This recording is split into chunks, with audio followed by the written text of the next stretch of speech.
Let me ask you a question. What is a woman? A woman is someone who identifies as one. Answer the question without saying the word woman. So I'll ask again, what is a woman? So my question is about what you said earlier about Justice Ketanji Brown Jackson's qualifications for the Supreme Court, and how you mentioned that she was unable to define what a woman is, and I'd like to compare that to Justice Barrett. So Justice Jackson went to a public high school, attended an Ivy League law school, clerked for the Supreme Court, was a public defender, served on the Sentencing Commission, was a district judge, and served on the Court of Appeals. And as for Justice Barrett, she was a Supreme Court clerk, and she also sat in the Court of Appeals. And when she was being questioned by the Senate during her confirmation, she was asked to name the freedoms of the First Amendment, which she struggled with. So my question is, what makes Justice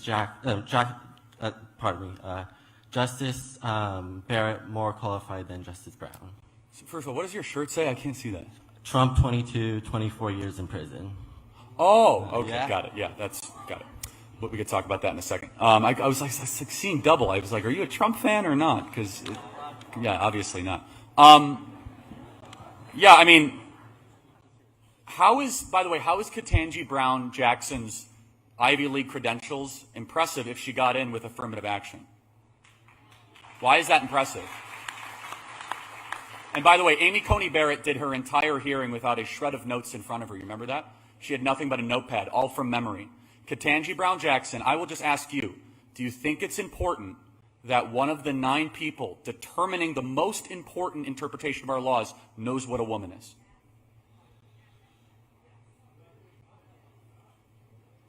Well,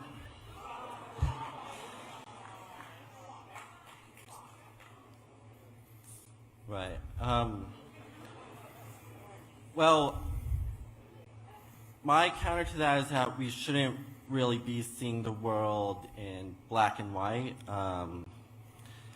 And a woman it's more than what meets the eye for a definition. No, it's not.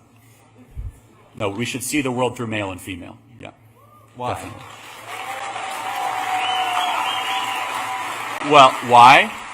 Because I live in reality, not in Narnia or some sort of weird created academic abstract space that doesn't exist. So why shouldn't a person be socially welcome to identify with gender outside of the binary? Well, anyone can pretend to be something they're not, but that doesn't make them the thing that they're not. Can I be black? No. Oh, but why can't I socially become black? Blackface, right? I can pretend, wear camouflage, masquerade as something that I'm not, right? How's that different than a trans person? Race and gender are two completely separate things. They have nothing to do with each other, and the existence of being transgender does not imply the existence of being transracial. So you can pretend to say that you have ovaries when you don't, but you can't put makeup on to pretend to be a black person. What transgender women are claiming to have ovaries? There's lots of men that pretend to have ovaries. In fact, the CDC guidance says right now that men can chest feed. Do you think men can chest feed?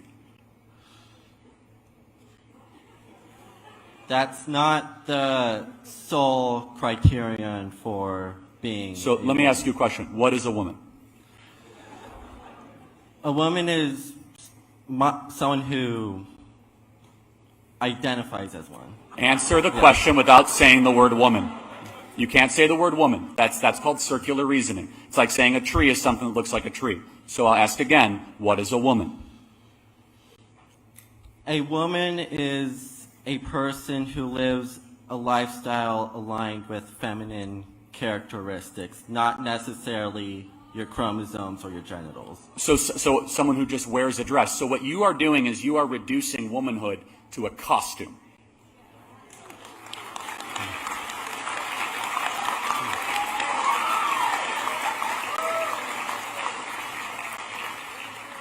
No. So are you suggesting that, like, a transgender woman goes about her day pretending to be a woman, but then when she gets home, she starts acting like a man? No, delusional in every part of life, I understand that, but that doesn't mean they're not delusional. There's a series of mental conditions where you could pretend to be a wolf. Can you be trans-species too?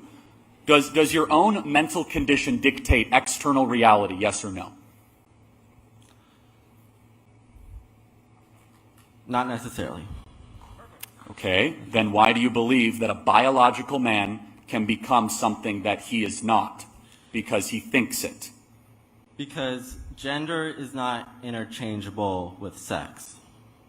Yeah, right. So there are 0 genders. There are only 2 sexes. Gender is a made-up term that started in the academy in the 1960s. Talking about sex, which is the only thing that actually can be proven and that matters, X, X, X, Y, I will ask the question again, why is it that a man can suddenly become a dress and can be treated exactly the same as a woman that is biologically, not just biologically different, but somebody that has a different brain, a different hormonal system, menstruate, have children?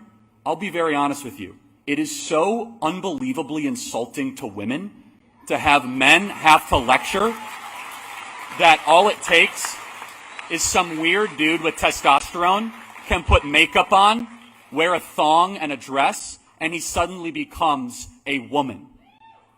Here's at the essence of the issue, is that no matter how much surgery you do, no matter how many drugs you take, you don't stop being the thing that you were born. You don't get to determine your reality by a stroke of the will.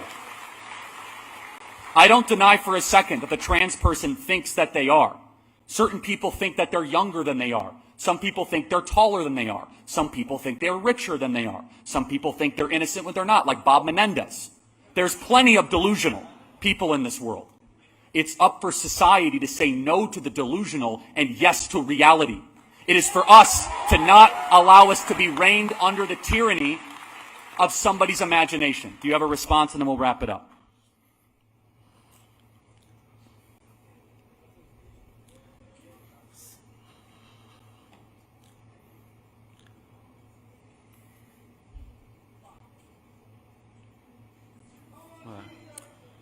I'm not going to put you on the spot. I appreciate you being here tonight. Thank you so much. Thank you. All right, next question. And give it up for him. That's not easy to do at a conservative event. I appreciate that.